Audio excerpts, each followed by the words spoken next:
Hello friends, मैं हूं आपका मित्र पीताम्बर जांगीड़ और आज के इस सेशन में मेन टूल बार के बाकी सारे ऑप्शंस को हम डिस्कस कर रहे हैं। मेरे द्वारा बनाया गया मैंने एक सीन ओपन कर लिया है। ये गेम के लिए मैंने बनाया था और हम स्टार्ट कर रहे हैं इस टूल से जिसका नाम है टॉगल सीन एक्सप्लोरर। इस टूल में जब हम आते हैं तो हमारे पास जितने भी ऑब्जेक्ट हैं जैसे ज्योमेट्रीज हैं, शेप्स हैं, लाइट्स हैं, उनकी इंफॉर्मेशन यहाँ पे दिखाई देती है। जैसे अगर आप चेक कर रहे हैं ट्यूब, स्फीयर, ये सब क्या है, ये सारी ज्योमेट्रीज हैं। तो अगर मैं चाहता हूँ इस लिस्ट में वो सब नहीं आना चाहिए तो मैं यहाँ से उसको ऑफ कर सकता हूँ, डिस्प्ले ज्योमेट्री। अब आप देख रहे हैं यहाँ पे वो सब नहीं दिखाई दे रहा है। मुझे यहाँ पे शेप्स दिखाई दे रहे हैं, लाइट्स दिखाई दे रही हैं। अगर मैं चाहता हूँ लाइट्स भी इस लिस्ट में नहीं आनी चाहिए तो मैं यहाँ से आके उसको ऑफ कर सकता हूँ। यानी हमारे सीन का एक्सप्लोरर है, हमारे सीन में क्या क्या है उसे हम पता कर सकते हैं। जैसे कैमरा भी आ रहा है, कैमरा नहीं चाहिए इस लिस्ट में, वो ऑफ हो गया है। अब मैं चाहता हूँ जितनी भी लाइट्स हैं उसे मुझे सेलेक्ट कर लेना है। उसमें से मुझे 5th number light, 3 number light, 1 number light, control दबा के हमने उन पर क्लिक किया है। आप देख रहे हैं वो बैकग्राउंड में सेलेक्ट हो गई है। मैं चाहता हूँ कि मुझे कुछ चीज़ें यहाँ पे हाइड कर देनी है। जैसे इसका मैं पहले पता लगाता हूँ तो यहाँ पे मुझे पता चल रहा है ये बॉक्स है।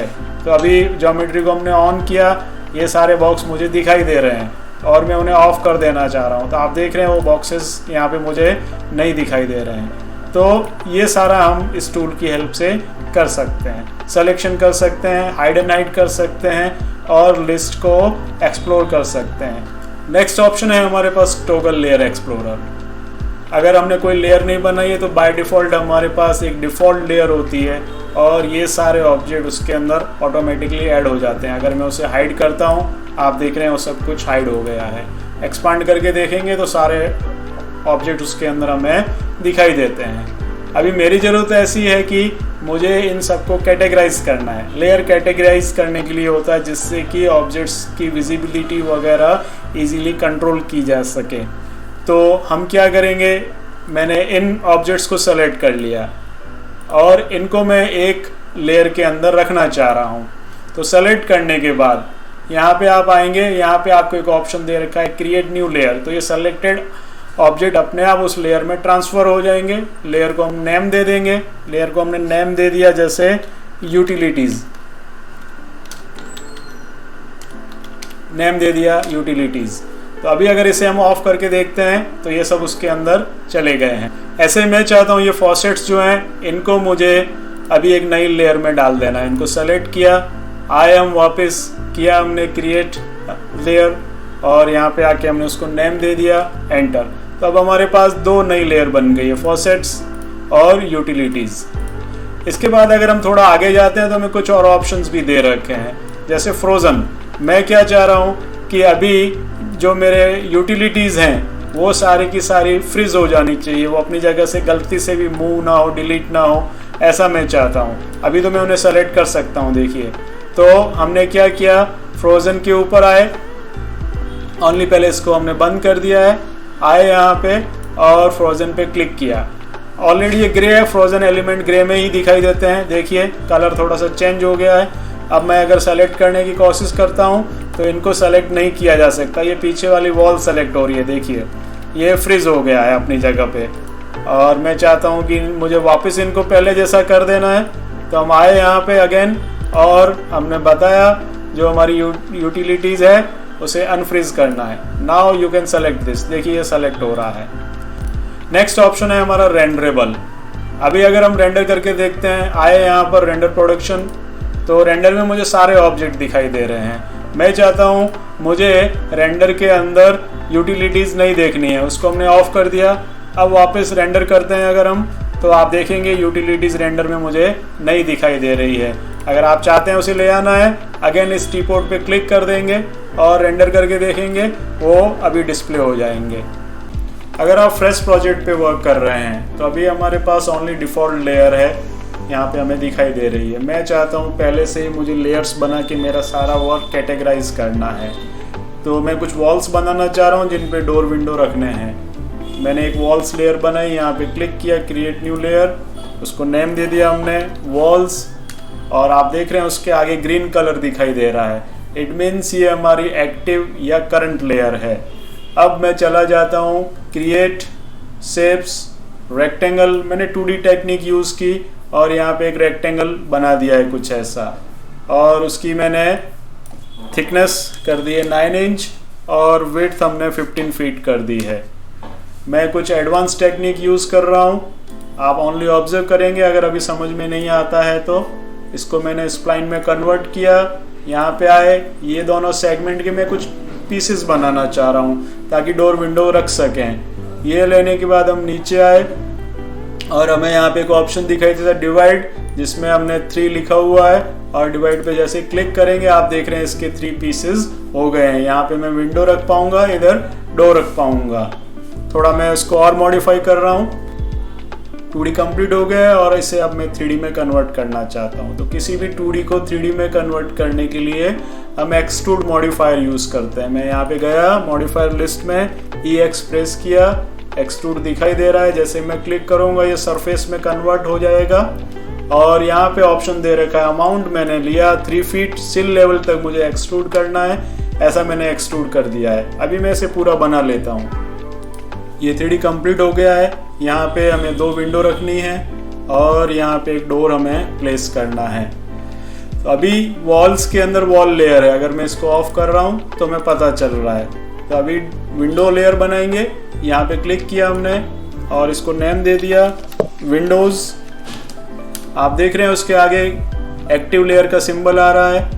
और अब मैं जाता हूँ विंडोज़ के अंदर, आए हम और हमने विंडोज़ ले लिया। स्लाइडिंग विंडो में बनाना चाह रहा हूँ, मैंने उसे बताया और मैंने हेल्प ले ली वर्टेक्स की और यहाँ पे हमने 2 विंडोज़ बना ली है। तो ये विंडोज़ के अंदर ऐड हुआ है। सेकंड भी हम बना रहे हैं, ये हमारी विंडोज़ 2 बन गई है। अभी डोर के लिए लेयर बनानी है। जब भी नई लेयर बनाएंगे ध्यान रखेंगे कुछ भी सेलेक्ट नहीं होना चाहिए। बाहर क्लिक किया और क्रिएट न्यू लेयर पे क्लिक किया और इसको नेम दे दिया हमने डोर्स। ये लेयर बन गई है, एक्टिव है। और हम गए यहाँ पे और ले लिया डोर्स और मैंने सिंपल डोर बनाना है, मैंने बताया पाइवट डोर बनाना चाह रहा हूँ मैं। यहाँ पे हमने क्लिक किया, आ गए, विड्थ बताई और उसकी हाइट बता दी हमने। तो इस तरीके से वर्क किया जा सकता है। कभी अगर आप लेयर्स पे ध्यान नहीं देते हैं, जैसे मैं डोर लेयर पे हूँ और हो सकता है मुझे एक और वॉल बनानी है, तो मैं सीधा अभी 3D की हेल्प ले रहा हूँ और मैंने एक वॉल बना ली है यहाँ पर आकर। तो इस तरीके से एक वॉल बनाई, लेकिन ये किस में आई है, ये डोर लेयर के अंदर ऐड हो जाएगी। आप देख रहे हैं वहाँ पे आ गई। अगर मैं ऑफ कर रहा हूँ तो ये ऑफ हो रही है। तो इस सिचुएशन में क्या करेंगे, आप उस लेयर में जाएंगे, यहाँ पे हमारा बॉक्स दिखाई दे रहा है, उस पर क्लिक करेंगे, ड्रैग करेंगे और जिस लेयर में ऐड करना है उस पर लाके आप रख देंगे। तो अभी ये हमारी वॉल जो है वॉल लेयर में आ गई है। अभी मैं यहाँ पर भी एक वॉल बनाना चाह रहा हूँ, पर आप देख रहे हैं हमारी एक्टिव लेयर डोर्स है, तो वॉल बनाने पे ये इसी में ऐड हो जाएगी। तो मैं चाहता हूँ वॉल्स लेयर को एक्टिव बनाना है। आप उसके आगे सिंबल पे क्लिक करेंगे, ये एक्टिव लेयर बन गई। आप चेक करिए अभी उसमें 2 एलिमेंट है। मैं गया बॉक्स में और मैंने बॉक्स की हेल्प ली और यहाँ पे आके हमने एक नई वॉल जो है वो बना ली है कुछ ऐसी। अब आप देख रहे हैं वो अपने आप इसके अंदर ऐड हो गई है। मैं इसे ऑफ करके देखता हूँ तो सारी वॉल्स एक साथ हाइड या अनहाइड हो रही है। तो इस तरीके से लेयर्स पे काम होता है। किसी भी लेयर को एक्टिव बनाना हो तो उसके आगे जाकर इस सिंबल पे क्लिक कर देंगे, वो लेयर एक्टिव लेयर बन जाएगी जिस पे काम किया जा सकता है। नेक्स्ट ऑप्शन है हमारे पास शो रिबन। जब उस पर क्लिक करते हैं तो नीचे हमें एक टूल बार दिखाई देती है और उसमें बहुत सारी टैब्स हैं। मॉडलिंग सबसे पहले दिखाई दे रहा है। मॉडलिंग, जब भी आप किसी पॉली ऑब्जेक्ट को लेते हैं और उसके सब ऑब्जेक्ट में जाते हैं तो बहुत सारे ऑप्शंस हमें दिखाई देते हैं। सारे सब ऑब्जेक्ट्स के लिए अलग अलग ऑप्शंस हैं। आप देख रहे हैं यहाँ पे आपको चेंजेस दिखाई दे रहे हैं। इसको हम बाद में डिटेल से डिस्कस करेंगे। फिर हमारे पास फ्री फॉर्म है। अगर मुझे कोई फ्री फॉर्म मॉडलिंग करनी है उसके लिए टूल्स हैं। अगर मैं किसी सेलेक्टेड सब ऑब्जेक्ट के रिलेटेड काम करना चाहता हूँ तो मेरे पास ऑप्शन है। मुझे ऑब्जेक्ट्स की वेरियस कॉपी करनी है तो ऑब्जेक्ट पेंट है। और पॉपुलेट, अगर मुझे पॉपुलेशन विद एनिमेशन बनानी है, लोग चल रहे हो और ऐसा मुझे बताना है, तो यहाँ पे बहुत सारे ऑप्शन हमें दे रखे हैं। इसके बाद है हमारे पास curve editor. Curve editor generally animation को इम्प्रूव करने के लिए काम में आता है। तो अभी हमने एक बॉल का एनिमेशन बना रखा है, अगर हम प्ले करके देखते हैं तो ये एनिमेशन हमें रियलिस्टिक जैसा नहीं लग रहा है। बॉल आ रही है लेकिन हल्के से उस सरफेस को टच कर रही है और ऐसा ग्रेविटी लेस दिखाई दे रहा है। तो इसे इम्प्रूव करना चाहते हैं हम। सेलेक्ट किया हमने बॉल को, कर्व एडिटर में हम गए और हमने जी पोजीशन पे एनिमेशन किया है। मैंने क्लिक किया तो मुझे यहाँ पे दिखाई दे रहा है जी पोजीशन यानी अप एंड डाउन। तो ये एनिमेशन यहाँ पे कर्व में डिस्प्ले हो रहा है। हम क्या जा रहे हैं, बॉल यहाँ से स्लोली नीचे आए, स्पीड बढ़ जाए, सरफेस को हिट करे, स्पीड बढ़े, फिर स्लो हो जाए, स्लोली नीचे आए, स्पीड बढ़े, अगेन ऊपर जाके स्पीड स्लो और सरफेस को हिट करे, स्पीड बढ़ जाए, ऐसा हम दिखाना चाह रहे हैं। तो हमने क्या किया, हमारे जो सरफेस को हिट करने वाले सारे की फ्रेम है उन सबको हमने विंडो बना के सेलेक्ट कर लिया और यहाँ पे हमारे पास एक ऑप्शन है ब्रेक टेंजेंट। अभी अगर मैं किसी टेंजेंट को सेट करने की कोशिश करता हूँ, देखिए मैं इसको सेट करने की कोशिश करता हूँ, दोनों साइड में ऐसा रोटेट होता है। मैं चाहता हूँ ऐसा नहीं होना चाहिए, इसलिए हमने उसको सेलेक्ट कर लिया और यहाँ पे हमें एक ऑप्शन दे रखा है ब्रेक टेंजेंट, उसको मैंने क्लिक किया। नाउ मैं आया यहाँ पे और इस टेंजेंट को मैंने कुछ ऐसा सेट कर लिया, ऑपोजिट साइड में भी मैंने सेट किया और सभी टेंजेंट को मैं ऐसा मैनेज कर लूँगा। जैसे यहाँ पे रख दिया हमने और ऑपोजिट वाले को भी हमने सेट कर लिया एंड लास्ट वन इसको भी हमने ऐसा मैनेज कर लिया है। अभी हम एनिमेशन प्ले करके देखते हैं। हमने प्ले किया है यहाँ से एनिमेशन, तो अभी आप देख रहे हैं ग्रेविटी जैसा हमें फील उसमें आ रहा है। तो इस तरीके से कर्व एडिटर को एनिमेशन इम्प्रूव करने में यूज़ लिया जाता है। इसके बाद हमारे पास ऑप्शन है स्कीमेटिक। यहाँ पर हमें दिखाई दे रहा है, जब उस पर क्लिक करेंगे तो एक विंडो दिखाई देगी और हमारे सारे ऑब्जेक्ट्स जो हैं वो हमें वहाँ पे दिखाई देते हैं।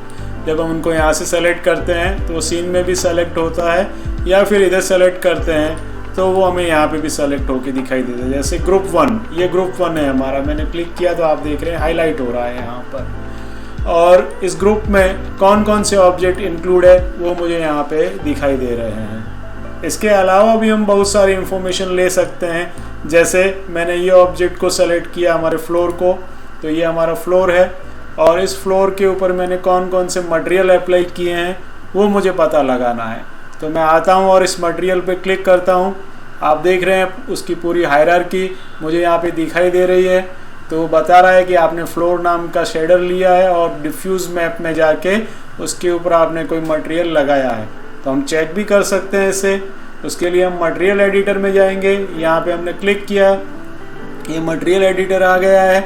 हमने हमारे फ्लोर को सेलेक्ट कर रखा है और यहाँ से मुझे पता चल रहा है कि मैंने उसके ऊपर ये शेडर यूज़ किया है। तो देखिए उसका नेम क्या है, फ्लोर है, जो यहाँ पे उसने मुझे बता रखा है।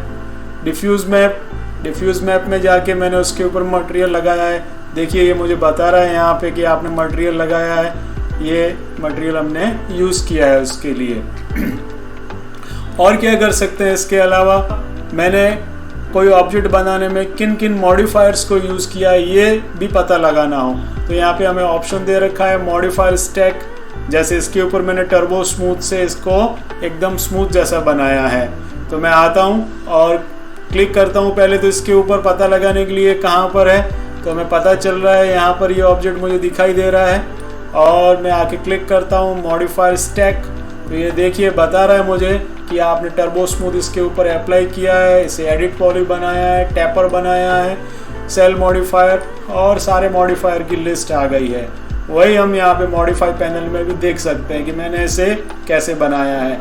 देखिए प्लेन, फिर बेंड किया है, एडिट पॉली, सेल, टैपर और टर्बो स्मूथ, ये सारे मॉडिफायर हमने अप्लाई किए हैं। उसकी पूरी लिस्ट स्टैक हमें दिखाई देता है। इसके अलावा अगर मैंने कोई एनिमेशन किया है तो कौन कौन से कंट्रोलर्स लगाए हैं उनकी जानकारी भी हम यहाँ से ले सकते हैं। इसके बाद हमारे पास मटेरियल एडिटर है जिसका शॉर्टकट M है। और अभी अगर हम सिंबल देखते हैं उससे हमें पता चलता है कि हमने स्लेट मटेरियल एडिटर ले रखा है। अगर मैं क्लिक करता हूँ तो ये मुझे ऐसा दिखाई देता है। अगर मुझे ये नहीं चाहिए तो मोड यहाँ से भी चेंज की जा सकती है। अदरवाइज़ इस ऑप्शन पे आप क्लिक करके रखिए, नीचे आइए तो यहाँ पर आपको कॉम्पैक्ट मटेरियल एडिटर दे रखा है। तो इसको भी अगर आप चेंज करना चाहते हैं इस मोड से चेंज किया जा सकता है। देखिए यहाँ पे दोनों हमें दिखाई दे रहा है। स्लेट मटेरियल एडिटर ऐसा आ जाएगा और यहाँ पे आके क्लिक करेंगे compact material editor. First time max install करने के बाद जब आप उसे रन करते हैं तो आपके पास स्लेट मटेरियल एडिटर आता है।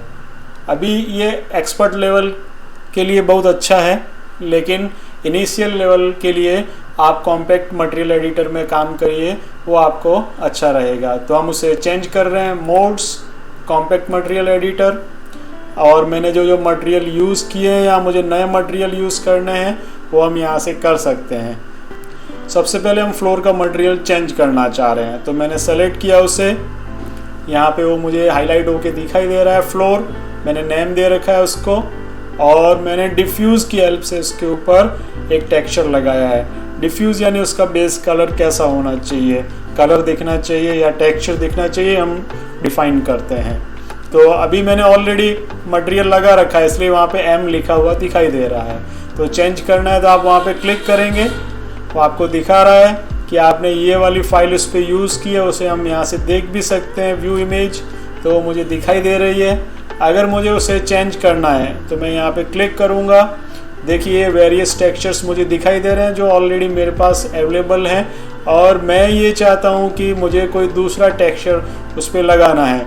जस्ट समझने के लिए हम कोई भी एक मटेरियल अभी ले लेंगे। मैं चाहता हूँ ऐसे मुझे टाइल्स उस पर दिखानी है, तो उस पर क्लिक करके हमने ओपन किया और आप देख रहे हैं ये हमारा टेक्सचर जो है वो चेंज हो गया है। मैं चाहता हूँ मैंने फर्स्ट टाइम किसी के ऊपर टेक्सचर लगाना है जैसे ये वॉल जो है इसके लिए हो सकता है मैंने कोई टेक्सचर नहीं बनाया है और वो मुझे यहाँ पे लगाना है। तो अभी एट प्रेजेंट मैं वीरे रेंडर इंजन में वर्क कर रहा हूँ। तो मैंने यहाँ पे कोई भी एक शेडर लिया, एम्प्टी शेडर, और यहाँ पे आएंगे आप गेट मटेरियल, उस पर क्लिक करेंगे और यहाँ पे एक आपको शेडर दे रखा है वीरे MTL। अगर आपके पास वीरे इंस्टॉल होगा आपके पीसी में तो यहाँ पे वीरे स्लॉट के अंदर वीरे MTL आपको दिखाई देगा। तो इस पर आप डबल क्लिक कर दीजिए। अभी ये स्टैंडर्ड शेडर है, देखिए। तो जैसे मैंने डबल क्लिक किया ये चेंज हो गया, वीरे MTL आ गया है। अभी इसकी ज़रूरत नहीं, ऑफ कर देंगे और हमेशा उसको एक नेम देना चाहिए। तो मैं आया यहाँ पे और मैंने नेम दे दिया वॉल।